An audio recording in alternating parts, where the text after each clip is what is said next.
செலக்ஷனாக வந்தது வந்து பார்த்தீங்கன்னா ஜார்வி ரெட் ஒன் ஓகேங்களா. இது வந்து பார்த்தீங்கன்னா ரெட் டைமண்ட் ஒன்னுன்னு சொல்லுவாங்க, இல்லை ஜார்வி ஒன்னு சொல்லுவாங்க ஓகேங்களா. கொய்யாலே இது ஒன் ஆஃப் த வெரைட்டி. எப்படி ஜப்பான் கொய்யாக்கு அடுத்து பக்கத்தில் வந்து பார்த்தீங்கன்னா அதோட ஃபேமிலிலே அதுக்கு ஈக்குவலான வெரைட்டி வந்ததில் இது ஒன் ஆஃப் த வெரைட்டி ஓகேங்களா.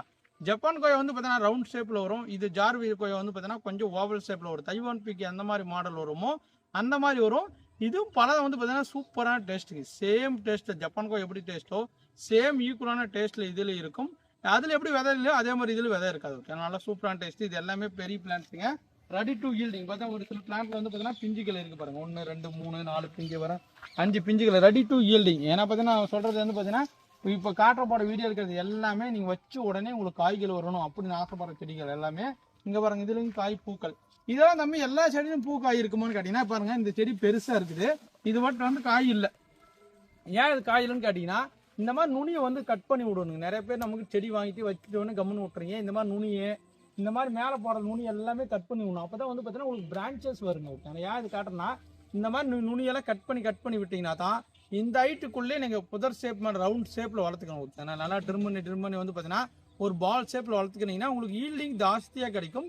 நமக்கு மகசூலும் நமக்கு வந்து பார்த்தீங்கன்னா நம்ம சாப்பிட்றதுக்கு பழங்களும் இன்க்ரீஸாக நிறைய கிடைக்கும். அதே மாதிரி வந்து பார்த்தீங்கன்னா கண்டிப்பாக வெள்ளைப்பூச்சி தாக்குதல் வருங்க. கொய்யா செடியை பொறுத்த வரைக்கும் வெள்ளைப்பூச்சி தாக்குதல் கண்டிப்பாக வரும் ஓகேங்களா. அதுக்கு என்னப்பா பண்ணணும்னு கேட்டிங்கன்னா மைதா மாவு நம்ம வீட்டில் வந்து பார்த்தீங்கன்னா மைதா அந்த புரோட்டா சொல்கிற மைதா மாவு இருக்குங்களா, அது சப்பாத்தி சொல்கிற அந்த மைதா மாவு எடுத்து தண்ணியில் கரைச்சி இலை மேலே ஸ்ப்ரே பண்ணிடு. எந்த பக்கம்னா இலைக்கு அடியில் ஸ்ப்ரே பண்ணுங்க. அந்த எல்லாம் எந்த இடத்துல வெள்ளைப்பூச்சி இருக்கோ அந்த இடத்துல ஸ்ப்ரே பண்ணிங்கன்னா கண்டிப்பாக உங்களுக்கு வந்து மேக்ஸிமம் ஒரு 90% கிளியர் ஆகும் ஓகே. எனக்கு தெரிஞ்ச டிப்ஸு பிடிச்சிருந்தா லைக் பண்ணுங்க ஓகேங்களா. இந்த எல்லாமே ஜார்வி ரெட் கொய்யால வந்து ஃப்ரூட்டிங் ஸ்டேஜ் பாருங்க. இதில் ஒரு பிளான்ட்ல வந்து பார்த்தீங்கன்னா பூ எடுத்து காய் வச்சிருக்கு பாருங்க. 2 பிளான்ட் காய் 2 காய் இருக்கு பாருங்க இதில் ஓகேங்களா. மேக்ஸிமம் கொய்யா செடியை பொறுத்த வரைக்கும் பார்த்தீங்கன்னா கவாத்து முறையில் வளர்த்தீங்கன்னா மட்டும்தான் உங்களுக்கு வந்து பார்த்தீங்கன்னா ஈல்டிங் ஜாஸ்தியாக கிடைக்கும் ஓகே. அங்கே பாருங்க இது இருக்கு பாருங்க, இங்கே பாருங்க இதில் 2 கொய்யா இருக்கு பாருங்க ஓகேங்களா. அங்கே பாருங்க இதில் 2. இது வந்து பார்த்தீங்கன்னா இங்கெல்லாம் ட்ரிம் பண்ணால் தான் இத்தனை பிரான்ச்சஸ் வருது பாருங்க. இத்தனை பிரான்ச்சஸ் இருக்கு. அந்த மாதிரி ட்ரிம் பண்ணும் போது தான் உங்களுக்கு வந்து பார்த்தீங்கன்னா பூ எடுத்து காய்களை வைக்கும். இது எல்லாமே பெரிய செடி 1 2 பிளான்ட் இல்லைங்க. நம்மகிட்ட வந்து பார்த்தீங்கன்னா நிறைய ஸ்டாக் இருக்கு.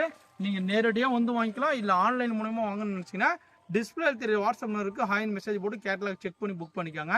டேஸ்ட்டை பொறுத்த வரைக்கும் சூப்பராக எக்ஸலண்ட்டான வெரைட்டியில் இது ஜார்வி 1 1 ஓகேங்களா.